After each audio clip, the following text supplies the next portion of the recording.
Muy buenas tardes, maestros. Estamos a unos minutos de comenzar. Nos faltan 2 minutos para que sean las 17 horas, pero queremos irlos saludando porque sabemos que ya están siguiéndonos por YouTube y por Facebook.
Bueno, pues vamos a dar comienzo a nuestra reunión de esta tarde.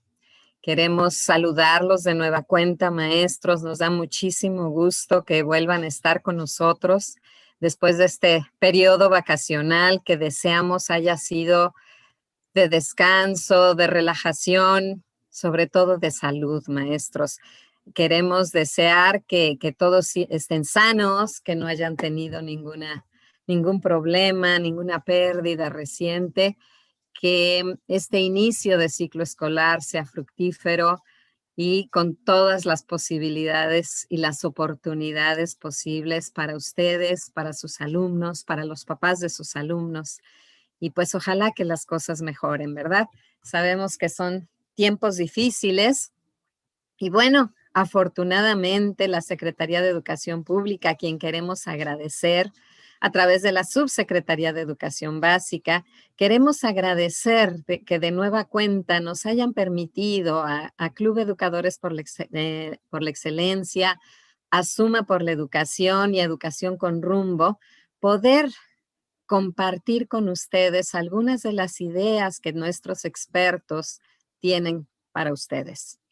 Definitivamente sabemos que son tiempos difíciles, sabemos que están iniciando un ciclo escolar y pues como siempre en Club Educadores por la Excelencia estamos muy preocupados porque ustedes reciban buenas ideas, enriquezcan su práctica con lo que los expertos tienen para compartir. Así que pues sean bienvenidos todos. Volvemos a estar con ustedes en un ciclo de webinars todos los lunes a las 5 de la tarde. Ojalá que puedan estar con nosotros. Después del día de hoy vamos a tener expertos como Patricia Frola, Jesús Velázquez, y yo estoy segura que ustedes van a disfrutar y aprender mucho con todo lo que venimos ahora a ofrecerles. Ya pasamos la etapa de habilidades socioemocionales, deseando que todo lo que aprendieron ahí haya sido enriquecedor. Y ahora vamos pues ya con una parte un poquito más técnica, más pedagógica, para que ustedes también puedan seguirse enriqueciendo en esa parte tan importante, sobre todo en estos momentos en que la educación pues es a distancia. Así que pues sean todos bienvenidos y sin mayor preámbulo quisiera yo presentar a nuestra ponente del día de hoy. El día de hoy está con nosotros Daniela Pérez Michel, a quien le doy la más cordial bienvenida. Me da muchísimo gusto volverla a encontrar por este medio. Ya hemos tenido oportunidad de compartir en algunos congresos y es una chica a la que yo admiro muchísimo por su entusiasmo, por su creatividad y me gustaría leer su semblanza como ella la escribió. Quizá no le voy a dar el tono que ella quisiera darle, pero la voy a leer de la manera que ella la escribió, porque la escribió en primera persona y me parece importante invitar a Daniela de esta manera, que aparezca y que me permita leer su semblanza como ella nos la envió. Me formé en la licenciatura de Filosofía y máster en Estudios Latinoamericanos en la Universidad de Salamanca, España. Desde mi regreso a México, decidí orientarme hacia el trabajo en organizaciones civiles, donde tuve la oportunidad de conocer de primera mano la realidad a la que se enfrentan las escuelas públicas mexicanas en zonas de alta marginación. Durante este periodo tuve oportunidad de ayudar en la formación y actualización de docentes de educación básica en dichas escuelas, colaborando en la creación de los consejos de participación social e impartiendo diversos talleres. Al cabo de los años, he tenido oportunidad de profundizar mi colaboración con las escuelas, directivos y docentes, impartiendo talleres sobre la creación de alianzas público-privadas, gestión de aulas de tecnología, integración de tecnología en el aula, entre otras estrategias que permitan enseñar usando de forma significativa la tecnología. He coordinado distintos esfuerzos formativos como seminarios en línea, creación de comunidades de aprendizaje y asesoría especializada en el desarrollo de proyectos de tecnología con tecnología a nivel básico. En los últimos años, he trabajado enfocada en el desarrollo de soluciones tecnológicas a la medida para elaboración de proyectos formativos y educativos que exploran distintas metodologías y tecnologías, desde el e-learning, mobile learning, tecnologías inmersivas, el VR y AR y metodologías como gamificación. Actualmente me concentro en la consultoría de proyectos de enseñanza que requieren un uso de distintas tecnologías para lograr su objetivo pedagógico. Pues es un placer, Daniela, escucharte y tenerte con nosotros esta tarde, maestros. Los dejo en manos de Daniela. No tengo más que agregar, más que es una maestra experta, creativa, que tiene mucho que aportarles. Bienvenida, Daniela. Muchísimas gracias, Georgina. A mí también me da mucho gusto poder habernos reencontrado después de varios años y poder compartir hoy con ustedes, profesores. Me da muchísimo gusto estar aquí y hablarles un poco de lo que he estado trabajando en los últimos años y que podamos, bueno, pues dialogar un poquito sobre algunas de las condiciones que pueden hacer un poco más sencillo este proceso de enseñanza a distancia, que ha sido todo un reto y estoy segura que han hecho un esfuerzo extraordinario por hacerlo cada vez mejor. Así que primero que nada, todo mi reconocimiento a ese esfuerzo en una circunstancia como la que hemos vivido. Y bueno, quisiera compartir con ustedes el día de hoy quiero platicarles sobre algunos elementos clave de la enseñanza a distancia, que tiene que ver mucho más allá del hecho de que tengamos tecnologías como la que estamos usando en este momento, que quienes tenemos acceso a ellas las podemos aprovechar muy bien, pero también existen muchas personas que no las tienen. Y entonces, ¿cómo es que podemos encontrar algunas estrategias desde allí para no dejar a nadie atrás dentro de este esfuerzo educativo en la distancia? Y hablar de algunas herramientas que pueden ser útiles para mejorar los procesos de comunicación y colaboración en la distancia. No voy a poder, obviamente, ahondar en cada una de ellas de la manera que igual quisiera, pero podremos ver algunas estrategias que funcionen tanto en contextos que tienen baja conectividad como aquellos que tienen la oportunidad de tener más momentos sincrónicos como este para trabajar con los estudiantes. Entonces, pues para empezar, les traigo esta especie de definición de la educación a distancia de Mary Burns, del Centro de Desarrollo Educativo, donde habla de la educación a distancia como ofrecer oportunidades de aprendizaje a comunidades que han estado históricamente marginadas de los sistemas tradicionales a través de las tecnologías disponibles en cada contexto. Me parece bien importante hacer una puntualización sobre la importancia de valorar las tecnologías disponibles en cada uno de los contextos. Justo porque, bueno, a veces como que si no tenemos la conexión a Internet, parece que hay muchas cosas que efectivamente se hacen más lentas, requieren de más tiempo, pero eso no significa que no pueda haber ahí algunas oportunidades de llegar a estas comunidades, ¿no? Ha habido experiencias en educación a distancia desde hace muchísimo tiempo. En el caso, por ejemplo, de México, en los años 40 había muchos profesores que ejercían de profesores en comunidades alejadas, a pesar de no tener un título de profesores como tal, ¿no? Y lo que surgió fue una metodología a través del servicio postal para poder, para poder formar a estos docentes que de alguna forma ya ejercían, pero no tenían un título, y en un periodo alrededor de 6 años obtenían su título después de estar con las cartas, enviando y regresando reflexiones, lecturas, actividades que tenían que ver con el aprendizaje, ¿no? Entonces, en el caso de la educación a distancia, pues ha habido diferentes métodos que se han utilizado aprovechando lo que existe o lo que puede llegar a la mayor parte de las poblaciones, ¿no? Y ahora nosotros, que somos los que estamos dentro del sistema tradicional escolarizado, somos los que estamos sufriendo este cambio de alguna manera y nos ha puesto por momentos patas arriba, pero pues estamos haciendo muchos esfuerzos significativos y distintos para hacer que los estudiantes puedan tener aprendizajes que los reten, que les llamen la atención, que enciendan la chispa que se necesita y que también pues mantengamos el contacto, ¿no? Y al final se trata de ofrecer a las personas la posibilidad de cumplir sus aspiraciones y deseos de desarrollo profesional. Me gusta mucho esta definición porque justamente pone el dedo en la llaga de poder aprovechar este momento de dar un par de pasos atrás y entender que en el fondo, al final de todo este esfuerzo, se trata de volver a descubrirnos en lo que nos importa, en lo que es interesante, en lo que les gusta a nuestros estudiantes, ahora que de alguna manera nos estamos metiendo en sus vidas de una manera muy distinta a la que hacíamos en la escuela, y conocer mejor qué es eso que los llena, que les hace perder la noción del tiempo y meterse en una tarea o en un trabajo en determinado momento. Para seguir con los demás temas, voy a hacerles una pregunta que tiene que ver con qué es lo que para ustedes es más importante en la modalidad a distancia. Y para ello, voy a compartir otra ventanita.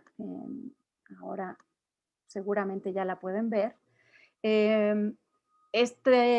Si pueden ir quienes están en su computadora o en el teléfono a menti.com y usar el código que viene aquí en la parte de arriba de la diapositiva para votar y que vayamos viendo dentro de la audiencia que hay en este momento conectada, ¿qué es más importante para ustedes en la educación a distancia? Puse ahí algunas opciones para entender bien cuáles son las perspectivas que tienen.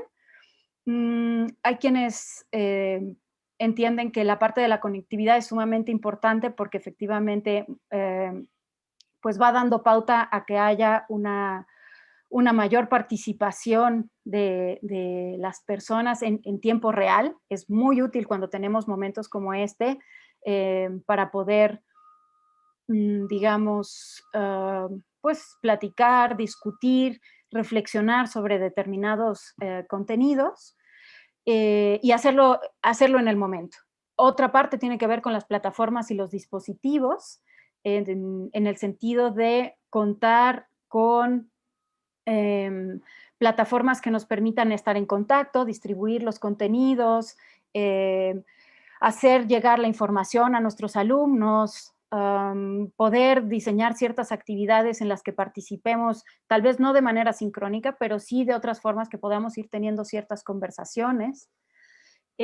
Por otro lado está la parte de la planeación, el diseño, que tiene que ver con entender en toda su medida, digamos, el curso en el que estamos trabajando y todas las dimensiones en las que esto es importante para que las actividades que vayamos llevando a cabo sean significativas. Y otra parte tiene que ver con, pues, las instrucciones directamente de las actividades, ¿no? Como ahora que les decía, bueno, si pueden ir a esta página web y meter el código, van a poder participar en esta votación. Ahorita estamos viendo cómo se van distribuyendo esas votaciones. Voy a aprovechar, esta tal vez sea la herramienta que más, la que vamos a experimentar el día de hoy, digamos, se llama Mentimeter, y es una herramienta que tiene una versión gratuita y obviamente otras versiones de paga, pero en la versión gratuita podemos hacer justamente lo que estamos haciendo ahora, plantear algunas preguntas y hacer que las personas que nos están escuchando puedan ir respondiendo y darnos alguna especie de feedback sobre qué es lo que, por dónde van las cosas, ¿no? Podemos hacer distintos tipos de preguntas y bueno, ir viendo entre todos las respuestas que vamos obteniendo. Está bastante interesante el resultado, bastante parejo, aunque va ganando planeación y diseño de los cursos, pero es interesante cómo se están ordenando las respuestas de todos los que están participando. Muchas gracias a quienes están votando. Voy a dar unos momentitos más en esta parte para que veamos digamos, cómo se distribuyen esas respuestas, pero me da mucho gusto ver que planeación y diseño está dentro de las principales, digamos, actividades docentes que identifican como de relevancia para la educación a distancia. Y al final es que no se trata nada más de la educación a distancia. Ustedes han hecho planeaciones siempre para la parte presencial y se han encargado de diseñar sus cursos, entonces identifican muy bien la claridad que se requiere en el tipo de curso que estamos diseñando y cómo esperamos que participe la gente. Muy bien, voy a cambiar nuevamente de diapositiva, pero me parece que claramente estamos alineados en el tema de la planeación y el diseño, aunque obviamente la conectividad, las plataformas y dispositivos y las instrucciones no pierden relevancia al cabo del tiempo, ¿no? Voy a regresar a la otra presentación. Creo que ya la están viendo ahora sí. Muy bien. Bueno, partiendo de esa votación en la que estuvieron participando, todavía se puede votar. Prácticamente la educación a distancia hace funcionar en equilibrio 4 grandes aspectos, que ustedes se han enfrentado a ellos durante estos meses, claramente, pero podemos hablar rápidamente de ellos. Por un lado están los aparatos en sí mismos, la infraestructura con la que contemos, los aparatos y dispositivos con los que contamos nosotros como docentes y también nuestros estudiantes en la distancia. Los programas que hacen funcionar esos aparatos es uno de los grandes pilares porque de esos materiales depende en buena medida que podamos hacer llegar un mensaje y recibir un mensaje de vuelta de nuestros participantes, ¿no? Por otro lado, las audiencias, que puede sonar raro hablar de audiencias porque estamos diciendo que estamos en términos educativos y efectivamente son nuestros estudiantes los que están del otro lado, pero pues hemos visto cómo nuestra audiencia se ha modificado muy claramente, especialmente tal vez los que den clases a niveles preescolar o primaria baja, posiblemente, pues ahora hay una audiencia clara que son los padres de familia del otro lado, intentando apoyar de distintas formas y con distintas estrategias y con distintos medios en función del contexto en el que viven. Pero ahora tenemos a las mamás o los papás también en clase cuando hay sesiones sincrónicas o son el medio a través del cual podemos hacerles llegar la información a los estudiantes, ¿no? Entonces, hay una audiencia distinta con la que debemos relacionarnos también de manera muy particular. Por otro lado, tenemos los contenidos propiamente, o sea, qué es lo que queremos que aprendan los estudiantes el día de hoy y en qué formato se los estamos presentando. En cierta medida podemos tener nuevos formatos y distintos formatos que podemos aprovechar muy bien. A lo mejor podemos hacer más uso de audio, de video, de otras herramientas que no son necesariamente libro de texto o no únicamente libro de texto, pero dependemos del conocimiento que tengamos de los aparatos disponibles con las familias con las que estamos trabajando.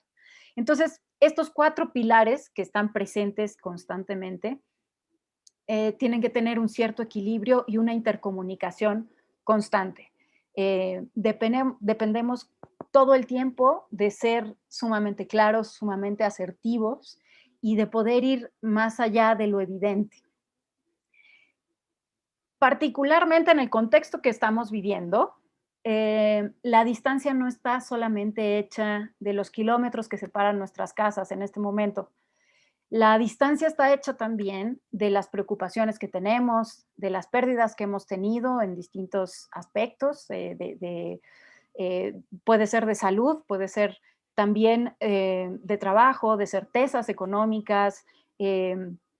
Hay muchos pensamientos, emociones, sentimientos que también están haciendo que estemos separados. Hay muchas distracciones en todo momento, ahora que todos los que podemos estar en casa, pues estamos todos en casa, entonces ya hemos visto más de un niño colándose en las clases y los papás y las mamás y las abuelitas y un montón de cosas que antes no conformaban parte del entorno y del ambiente en el que estábamos enseñando. Entonces, la distancia también está creada por cómo nuestras mentes están a veces dispersas, a veces no se sienten bien, no nos sentimos bien y estamos saliendo diariamente a resolver esas distancias, ¿no? Más allá de si los aparatos nos funcionan o no. Entonces, ¿cuáles son las estrategias que podemos utilizar para cortar las distancias que están presentes en nuestro contexto actualmente? Recientemente hay un grupo de investigadores que ha estado trabajando con el Banco Mundial que publicaron una especie de resumen de las mejores prácticas que se han tenido en los últimos meses a distintos niveles. Y en esta publicación hablan de varios aspectos que me parecen muy relevantes. El primero de ellos, utilizar las tecnologías y infraestructura que ya existen. Muchas veces asumimos que existe la disposición de ciertos dispositivos, pero no nos hemos dado cuenta de que no. Hemos descubierto tal vez que hay familias que tienen un dispositivo para 3 hermanos que tienen clases y que quieren seguir las actividades, pero evidentemente no podrían estar los 3 conectados a través de ese dispositivo en distintos grados, ¿no? Entonces, hacer un mapeo adecuado de qué tecnologías existen realmente y con qué podemos contar para comunicarnos de la mejor manera y diseñar nuestro curso de la manera más efectiva, ha sido una de las prácticas más importantes, ¿no? A veces el papel puede ser más que suficiente. Cuando tenemos distancias en las que incluso hemos perdido contacto con los alumnos, porque ha pasado en muchísimas ocasiones, o que realmente no hay una conectividad en la zona, puede ser que optemos por unidades impresas que se entreguen en un espacio en particular, que puede ser la escuela, a pesar de que no sea un lugar donde vayamos a estar en clase, pero sí como de entrega, recepción de materiales y de retroalimentaciones, ¿no? Por otro lado, el aprendizaje a distancia requiere técnicas instruccionales especiales para la distancia. Ustedes conocen un montón de metodologías enfocadas a los niveles educativos en los que trabajan, pero ciertamente esta modalidad requiere de otras estrategias nuevas y distintas que han ido aprendiendo conforme ha pasado el tiempo y que son las que funcionan en específico para el contexto, ¿no? Otra cuestión importante puede ser curar contenido en lugar de hacerlo, porque hacerlo nos requiere, o no en lugar totalmente, pero sí aprovechar lo que ya existe muchas veces por parte de otros profesores que son muy generosos también en ofrecer ayuda y apoyo compartiendo los materiales que realizan. pero que estos elementos y recursos son importantes y puede ser mucho más sencillo curar estos recursos y tener una base de datos grande de qué recursos están disponibles y puedo utilizar, que intentar producirlos yo, ¿no? Um, Acompañar de soporte el caso de entrega de hardware, si es que se hace. Eh, Involucrar a los padres de familia o tutores tanto como sea posible. Esto me parece de suma relevancia y este comentario lo hago también como madre de familia, creo, porque pues estamos las mamás o los papás, estamos ahí, pero no sabemos muy bien cómo meternos de manera que sea relevante para que los niños aprendan, que al final es el objetivo que tenemos todos. Y la comunicación con los padres y madres de familia en cuanto a cuál es el papel que necesitamos de ellos, qué cosas pueden aportar y en qué cosas no deberían meterse, porque esa es parte de la responsabilidad de la MIS, a lo mejor, o del profesor, eh, ha sido una de las experiencias que han resultado en las mejores prácticas, ¿no? Em, Mantenernos ágiles en las planeaciones, es decir, probar tal vez hacer una planeación para el próximo mes o 5 o 6 semanas tal vez, y en esas 5 o 6 semanas probar que sí está funcionando y que no, para retomar lo positivo y poderlo integrar en el futuro y deshacernos de lo que realmente no está funcionando, de manera que podamos ir mejorando cada vez, ¿no? Y la parte de cuidados con incentivos y responsabilidades está enfocada especialmente en pensar que tenemos un contexto de enormes desigualdades. Y a veces cuando tenemos ciertos incentivos para quienes sí pueden conectarse, por ejemplo, hace que los que no pueden porque no tienen una conexión o porque no tienen un equipo o en ese momento no pueden estar, se vayan quedando atrás, ¿no? Entonces, las estrategias relacionadas con generar incentivos a quienes participan, pues tienen que tener la precaución de tomar en cuenta a quienes no pueden por el contexto en el que están, ¿no? Hay, entre de los muchos modelos, existen varios modelos que sirven para, digamos, organizar una clase en línea o a distancia. Está este modelo, se llama de las 5E, que fue diseñado para educación básica, en realidad, y basado en la indagación, principalmente pensando en los saberes científicos em, y en modelos que trabajaran a distancia. Y se llama 5E porque se trata de 5 pasos que se deben incluir en una clase a distancia, ¿no? Engage o atraer la atención de los participantes, explorar, explicar, elaborar y evaluar. Como que estos 5 pasos no pueden faltar en el proceso de la sesión que estmente teniendo, ¿no? Generalmente, esto les va a sonar muy, muy cercano a varias de las actividades que ustedes realizan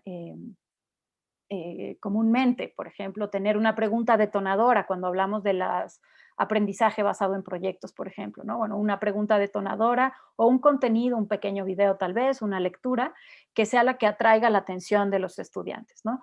Y después explorarla. Eh, Explorarla en el sentido de desgranarla, poder sacar de ella todo lo que podamos sacar de ella, ¿no? Reducir los tiempos de explicación de tipo cátedra, ¿no?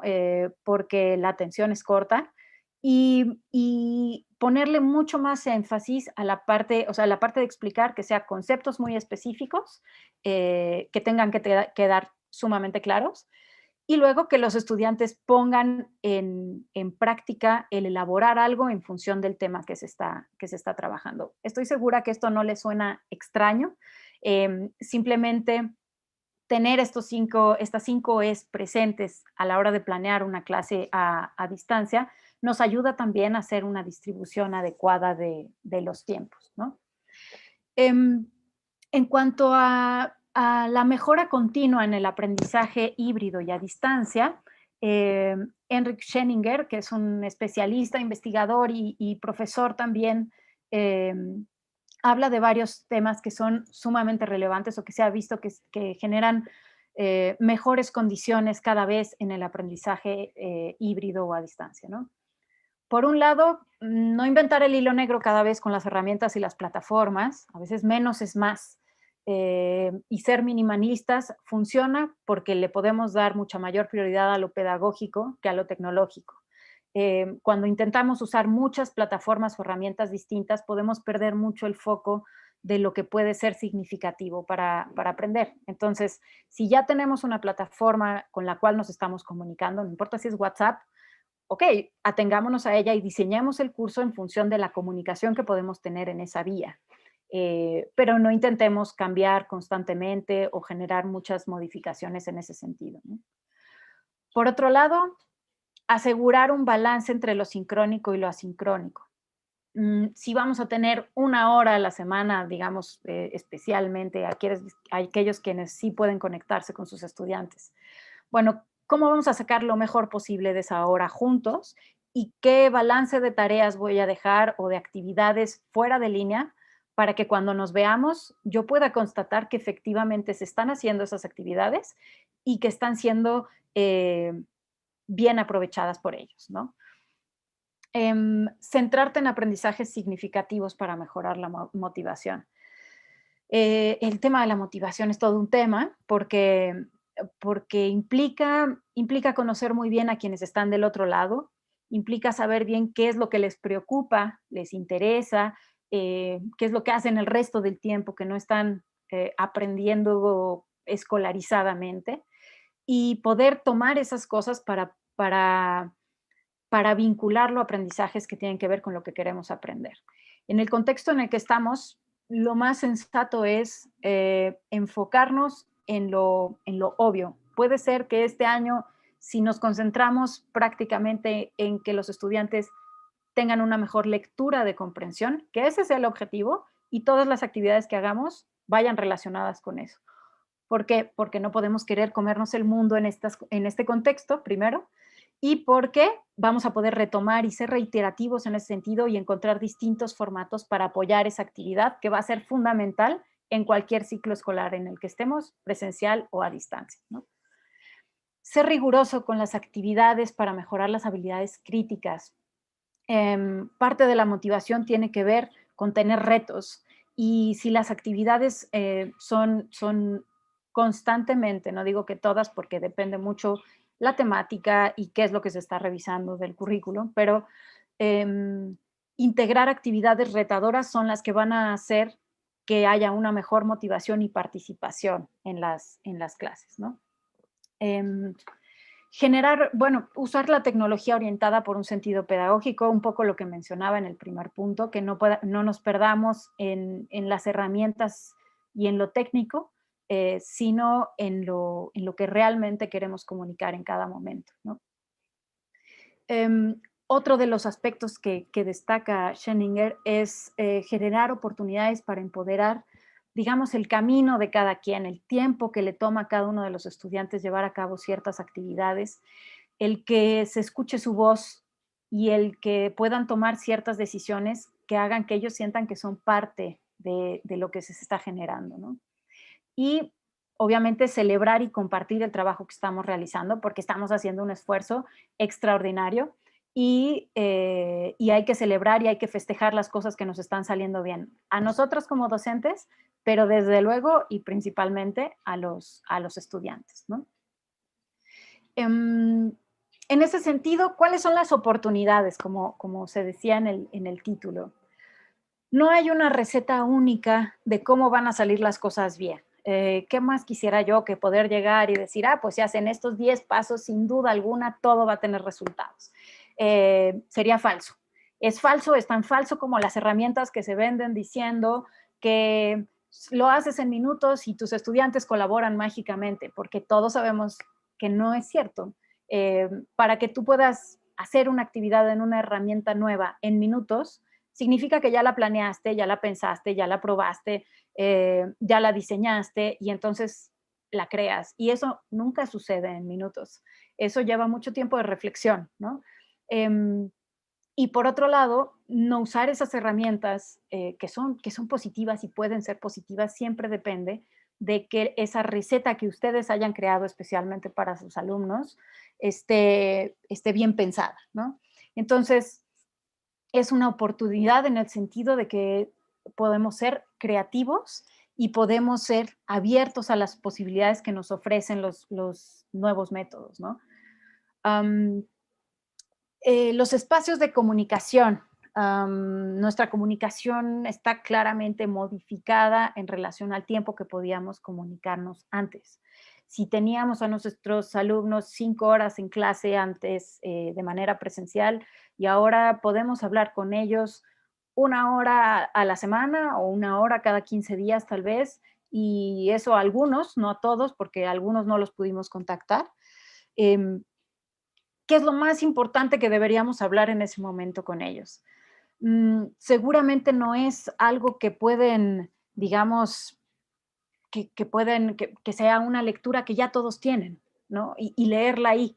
A lo mejor lo que podemos hacer es, sí, cada quien hizo su lectura en su momento, eh, y cuando estamos juntos, discutimos sobre las interpretaciones, las posiciones, la verdad o no verdad de esos textos, eh, la relacionamos con otros intereses posiblemente. En fin, llevemos las actividades de los momentos en los que nos podemos comunicar a un nivel en el que podamos hacerles saber a nuestros estudiantes que si ellos no estuvieran ahí, no sería lo mismo el momento en el que estamos viviendo, ¿no? Que la clase de hoy, si nos faltó fulanito para discutir, no fue tan significativa porque nos faltó una voz. ¿Y cómo podemos generar eso? Parte de tener estos espacios de comunicación significativa, perdón, tienen que ver con hacerlos personales. Si estuviéramos teniendo un taller en cualquier contexto presencial, nadie estaría viendo tal vez mi librero ni las máscaras que están por aquí. O si se cuela mi hijo de repente, pues evidentemente nunca lo conocerían, pero ahorita podría suceder, ¿no? Entonces, seamos ligeros en el sentido de, bueno, nos estamos metiendo en las casas de los demás de cierta forma cuando tenemos estas oportunidades. Y seamos ligeros en el sentido de, bueno, somos personas, estamos viviendo por un contexto difícil, nuevo, que nadie sabe cómo agarrar del todo, ¿no? Entonces, llevémoslo también al aspecto personal. Seguro esto es algo que vieron en los webinars pasados, pero al final el tener espacios donde podamos pues retomar el rol que como docentes muchas veces hemos tenido de apoyo y de soporte también para nuestros estudiantes puede ser bien, bien importante para que ellos formen parte de lo que estamos haciendo a la distancia, de manera que tengan el interés y la motivación de seguir participando, ¿no? Otra de las oportunidades, la administración del tiempo, un poco tiene que ver con lo que mencionaba al principio de la parte sincrónica y asincrónica. El peor error es querer llevar a los momentos, a esta versión de nuestra conversación y de nuestra plática y nuestro tiempo juntos, una versión de lo que estaríamos haciendo si estuviéramos en el mismo salón. Tenemos que centrarnos más en el proceso. Si hicimos una lectura y vamos a discutir de la lectura y alguien tiene una opinión, que cuando tengamos el momento sincrónico nos enfoquemos en, oye, ¿cómo llegaste a esa conclusión tú al respecto de este tema? Algo que no podríamos estar haciendo de otra forma solos, digamos.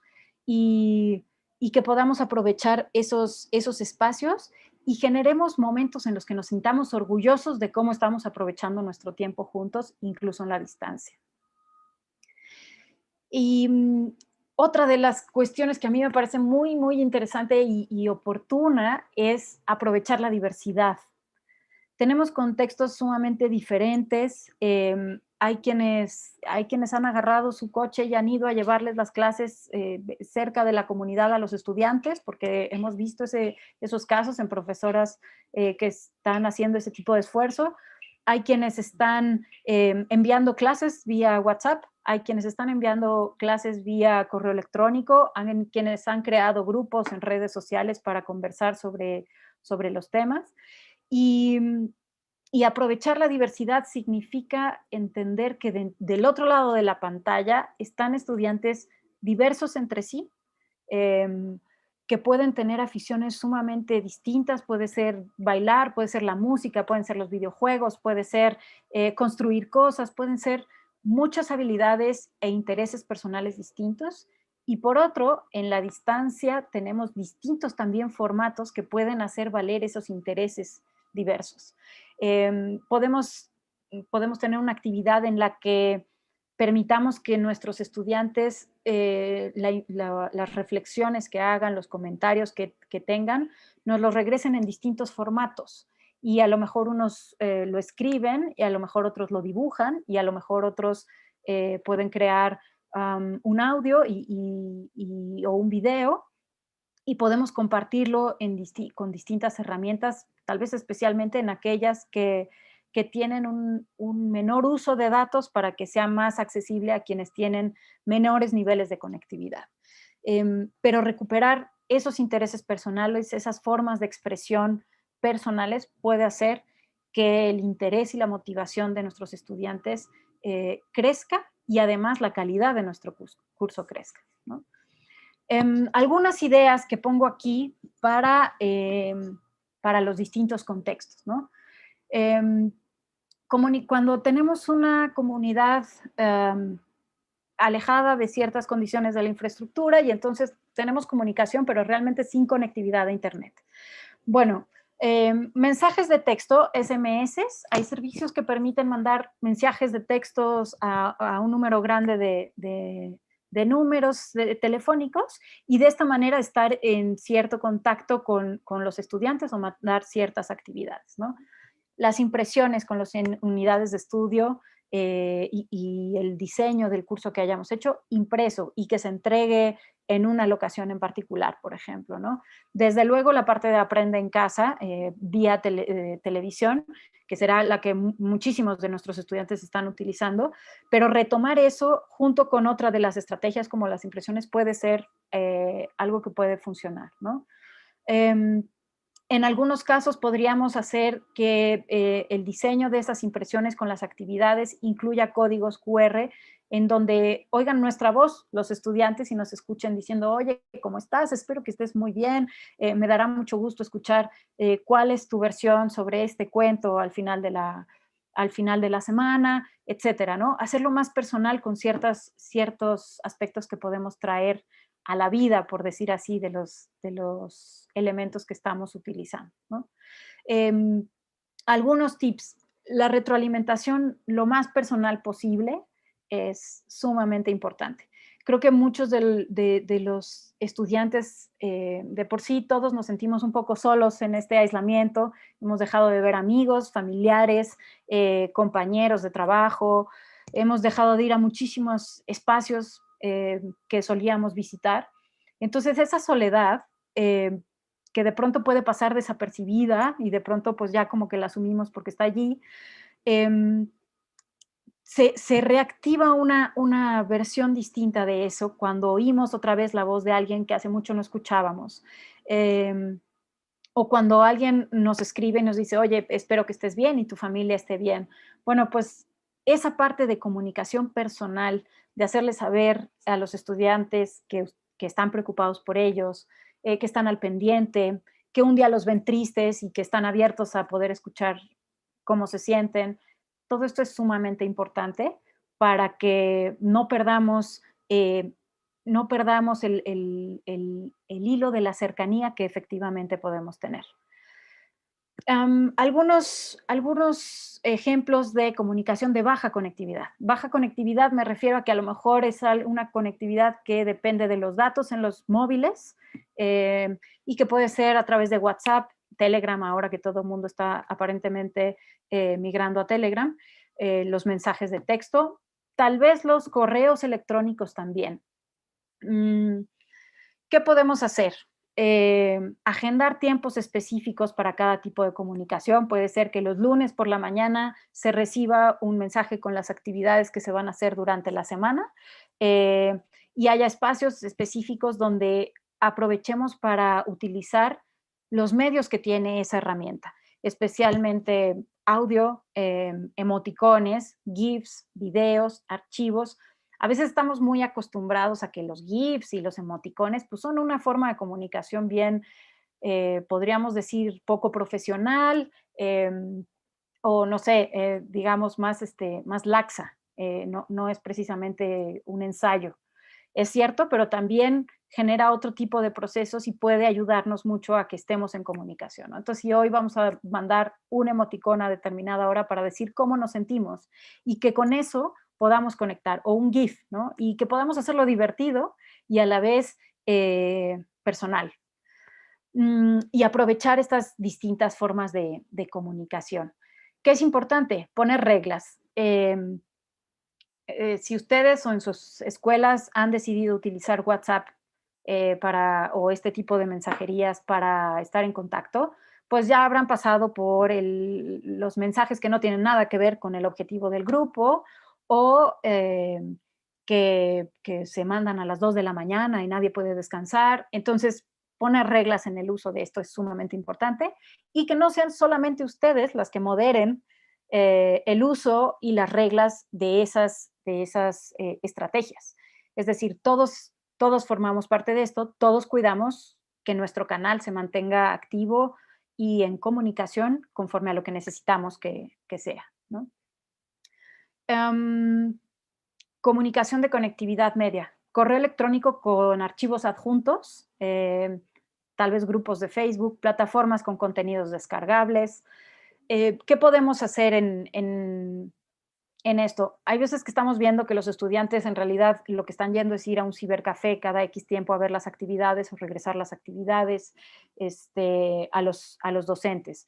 Creemos unidades de estudio que sean por periodos que les permitan a ellos no estar yendo constantemente o diario tal vez y que se acomoden mejor al contexto en el que estamos viviendo, ¿no? Utilizar los medios audiovisuales para comunicar retos de aprendizaje. Si están usando un video y van a mandar un video cortito que diga en la semana en qué vamos a estar trabajando, bueno, que sea breve, que sea muy conciso y muy específico, y que luego haya otro de los documentos que se envían, por ejemplo, donde especifique nuevamente las instrucciones. No tengamos miedo a ser reiterativos porque esto es sumamente importante, que las instrucciones sean claras, específicas y que estén disponibles constantemente para nuestros estudiantes.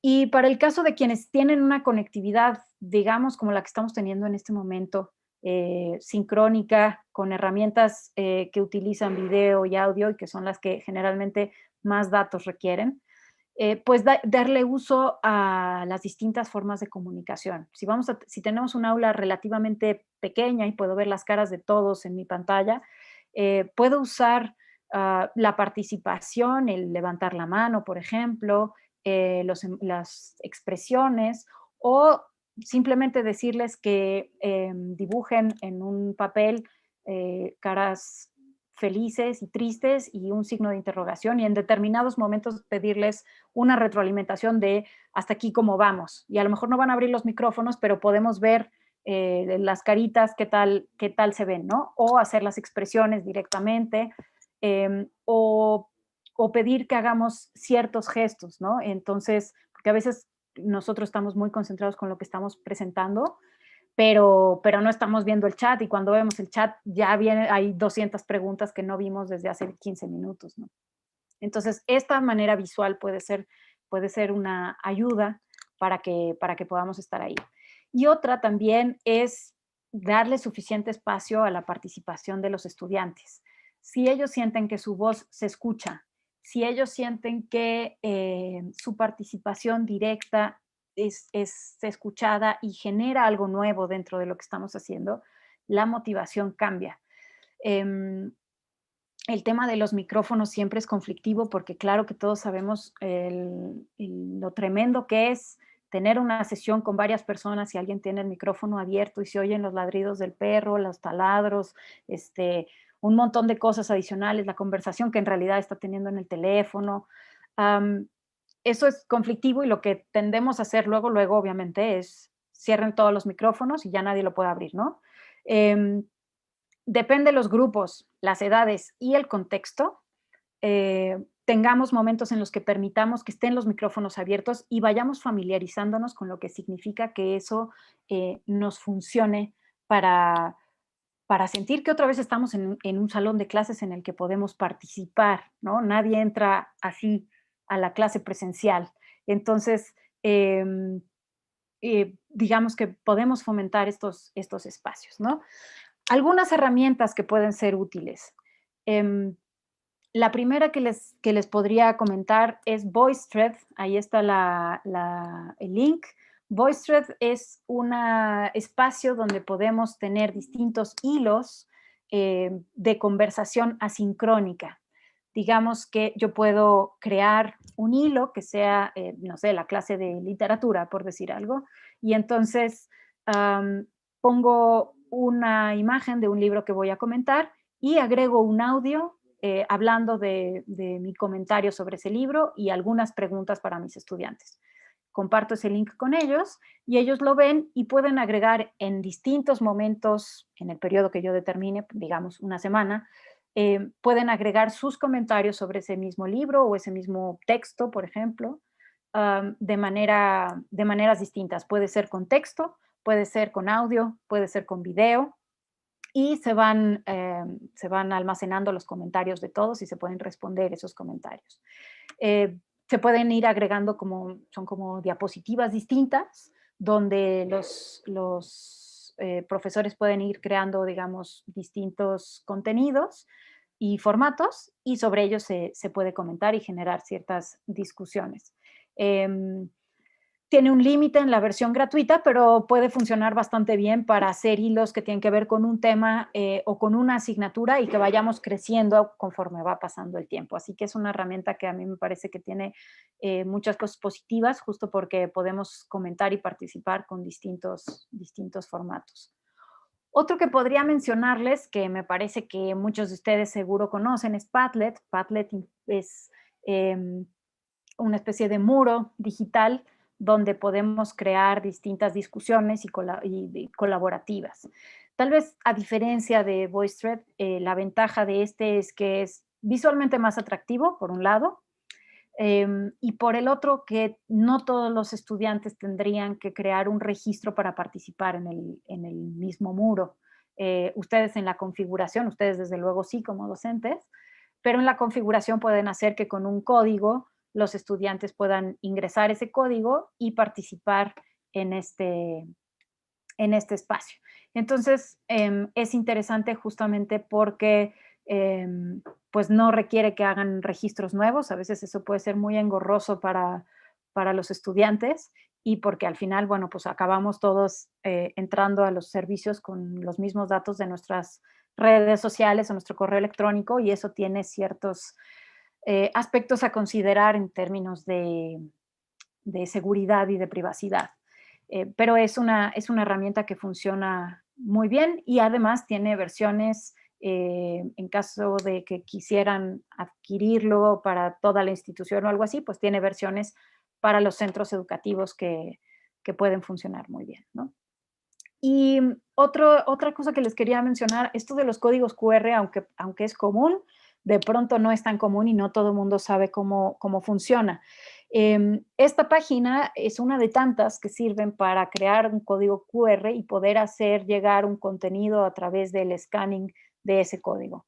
Si ustedes ahorita escanean con la cámara de su teléfono el código que aparece aquí en pantalla, van a poder ir a la presentación que he utilizado en el webinar del día de hoy y consultarla sin problemas. ¿Qué es lo que hace uno? Pones la dirección, por ejemplo, yo puse la dirección del Drive, del Google Drive, donde tengo mi presentación, y creé un código que ustedes pudieran escanear en este momento para llevarlos a esa presentación. ¿Cuáles son las ventajas? Pues que esta parte que les mencionaba, podemos dar retroalimentaciones con la voz y mandarlo para que sea interactivo, una parte impresa y offline y otra parte mucho más personal gracias al uso de esto. No se requieren teléfonos con muchos requerimientos técnicos, así que eso también es una ventaja, y que podemos utilizar distintos formatos de contenidos. Entonces podemos agregar audios, podemos agregar video, documentos, etcétera. Hay un montón de cosas que se pueden agregar y eso puede ser muy interesante también para darle vida a algunos de los contenidos. Entonces, a manera de conclusión, Y voy a poner en pausa esto un momentito para venir acá y pasar a un segundito. Vamos a regresar a la parte de nuestras preguntas. A manera de conclusión y en lo que ustedes van participando brevemente. Este es otro de los tipos de preguntas que permite hacer Mentimeter, la misma herramienta que utilizamos antes con la parte de las votaciones. Y funciona exactamente igual. Si abren su teléfono y están en la misma diapositiva que fue la anterior, denle refrescar a la página y deberían de ver esta pregunta. Para que vean qué actitudes o que puedan responder. Tienen 3 respuestas posibles. ¿Qué actitudes pueden detonar de sus estudiantes al dar clases a distancia? Entonces, gracias a los que ya están participando por allí. Podemos dejar esta diapositiva como presentándose ya para hacer un cierre del taller de hoy. Justo como ustedes apuntaban en la votación, la parte de planeación y diseño de los cursos es fundamental para que la educación a distancia funcione. Y ese diseño de cursos tiene que tener en cuenta muchísimos factores que no tendríamos regularmente en cuenta en un contexto presencial, ¿no? Esta parte de las audiencias, por ejemplo, cómo debo de relacionarme o comunicarme con los padres de familia, con mis colegas profesores, de qué manera estamos compartiendo nuestros aprendizajes, de qué manera estamos compartiendo las herramientas que encontramos, con las que nos sentimos más cómodos, los problemas a los que nos estamos enfrentando y cómo resolverlos, hacerle llegar a la dirección de la institución tal vez, pues los retos que estamos enfrentando y que están enfrentando nuestros estudiantes y de qué manera podemos irnos adaptando para hacer comunidad de verdad y que este contexto en el que estamos viviendo nos ayude a todos a crecer en el aspecto de disfrutar cada vez más el proceso de aprendizaje, de disfrutar el poder crear cosas y compartirlas con los demás y de disfrutar estar juntos a pesar de estar lejos, ¿no? De ir acortando esas distancias que no son solamente de kilómetros, pero que pueden ayudarnos a ir transformando la manera en la que aprendemos, porque esto va a quedar para siempre dentro de nosotros, ¿no? Entonces, con esto quisiera cerrar. Se ve muy bonita esa nube de palabras, cómo resalta la creatividad, la motivación, el interés, el compromiso, que creo que pues todos han demostrado, los profesores han demostrado de manera increíble en este periodo. Y nuevamente, todo mi reconocimiento para el esfuerzo que han hecho y que siguen haciendo día con día con sus estudiantes. Y espero de verdad que lo que he platicado así como rapidísimo en este ratito haya sido interesante, detonante tal vez, de nuevas ideas y de nuevos pensamientos de cómo resolver la situación en la que estamos. Muchísimas gracias. Y Gina, no sé, creo que tú comentarás algo más. Puedo dejar esta diapositiva ahí presentando lo que van escribiendo los profes. Claro que sí, Dani. Pues muchísimas gracias. Definitivamente los comentarios son muy buenos. Agradecen mucho tu presencia, todos los tips que les estás dando. Les parece muy importante la información que les estás compartiendo. Y tenemos algunos comentarios. Yo quisiera invitar a los maestros a utilizar el chat para hacernos preguntas. Es bien importante que aprovechemos la presencia de nuestros expertos preguntando cosas para que ellos pues nos puedan ampliar las dudas si fuera necesario. Entonces, bueno, vemos por aquí una pregunta que ya no alcancé a ver el nombre, pero que es además constantemente hecha por los maestros. ¿Cómo poder apoyar en la distancia a los niños con dificultades severas de aprendizaje? ¿Qué tipo de actividades propone? Bueno, evidentemente depende mucho de cuáles son esas dificultades de aprendizaje, ¿no? O de dónde vienen, o en qué están ancladas, digamos. Lo primero, yo pondría un poco en pausa lo académico en sí, y me centraría muchísimo más en la persona, ¿no?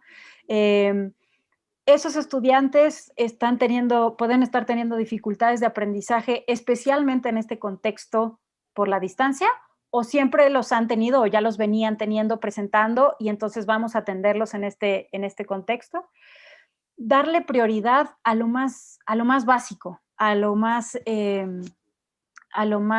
que les llegue más al corazón directamente, porque eso no falla. Estos estudiantes pueden tener intereses muy particulares, pueden tener dificultades para socializar o para relacionarse con otros, pero tienen una capacidad enorme creativa, por ejemplo, ¿no? Entonces, apelar a esos intereses particulares que tienen, tal vez acortar los tiempos en los que necesitamos de la atención, por ejemplo, ¿no? Si tal vez esto no es particularmente de problemas de aprendizaje, pero sí creo que es algo que se ve claramente en la parte de las escuelas, en las clases a distancia como en preescolares, ¿no? O sea, la capacidad de atención es bien pequeña, bien corta, ¿no? Entonces, eh, ¿qué anzuelo podemos lanzar? Un anzuelo breve, pero que llama y que jala a ese estudiante particularmente a una actividad. Eh, Tenemos que conocerlos mejor, tenemos que saber bien quiénes son como personas para poder diseñar cursos o contenidos o formatos en los que podamos comunicarnos mejor con ellos. Démosle prioridad a la comunicación antes que al resultado de aprendizaje. Y en función de eso, construimos el camino. Esa sería mi recomendación. Paso, conoce a tus alumnos como a ti mismo. Sí. La maestra Edilia nos dice que definitivamente no hay receta única y la mejor receta es la motivación permanente. Yo creo que estamos de acuerdo. La maestra Araceli dice qué importante lo que acaba de decir Daniela, mostrarnos no solo empáticos, sino ligeros, relajados en nuestra actitud y lograr un mejor ambiente de clase. ¿Cómo ves, Dani? No, pues muy bien, que resuena lo que les comento, ¿no? Efectivamente, ¿no? La maestra Verónica también nos dice que en este momento ya tiene que usar dos dispositivos y dos cuentas porque no puede usar el chat en la computadora y en el teléfono, no puede usar su cuenta laboral, aunque abrió una liga desde su cuenta. Entonces, pues ahora utiliza dos dispositivos. Sí, a veces es complicado. Creo que, bueno, yo he visto muchas fotografías de profesores preparando las clases y todo, y se ve, en realidad es una producción, ¿no? Es una producción. La lámpara para que ilumine bien, pero si uso lentes me refleja, entonces esa lámpara no me funciona. Tengo el teléfono en un lado, un monitor en el otro, etcétera, ¿no? Y Estamos hablando de voy a prender la luz. estamos pasando por un momento en el que tenemos que utilizar un montón de cosas distintas, ¿no? Algunos servicios, a veces las herramientas, cuando para una misma herramienta utilizaste dos correos distintos para hacer cuentas distintas, te permiten hacer un match, ¿no? Y que se sincronice todo en una sola cuenta según la que tú decidas.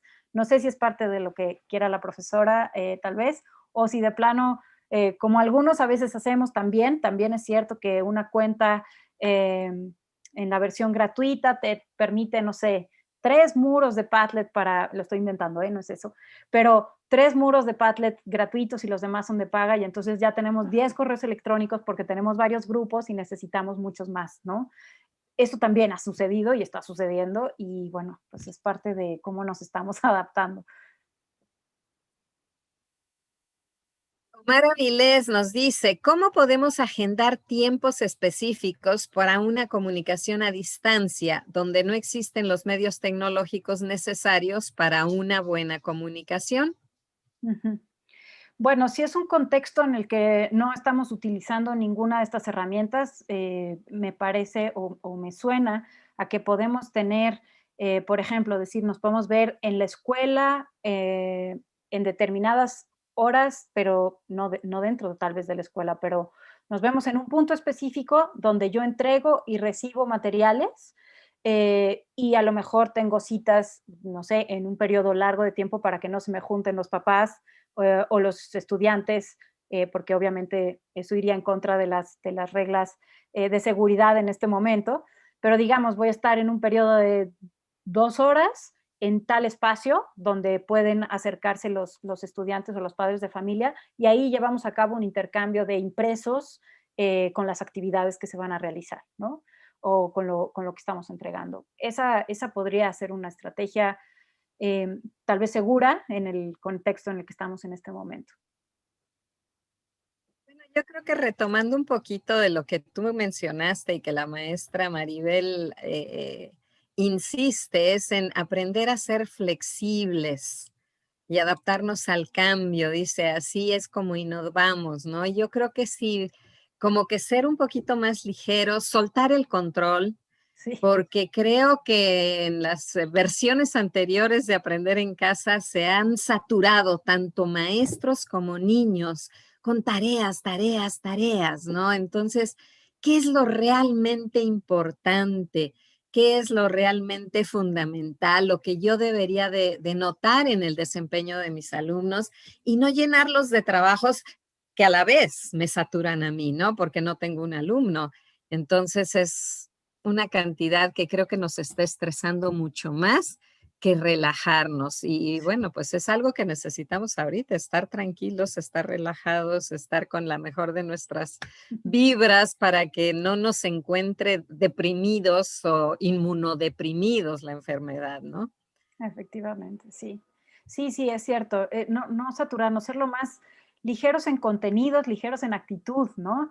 Efectivamente, si, por ejemplo, el tema que yo mencionaba de lectura de comprensión o lectura en voz alta, ¿no? ¿Y qué tal que una estrategia es simplemente léeme una cosa que te interese a ti y mándame el audio leyéndolo y yo lo escucho? Y vamos a hacer esto cada semana, cada semana. A ver si no mejora la lectura en voz alta, ¿no? O la comprensión.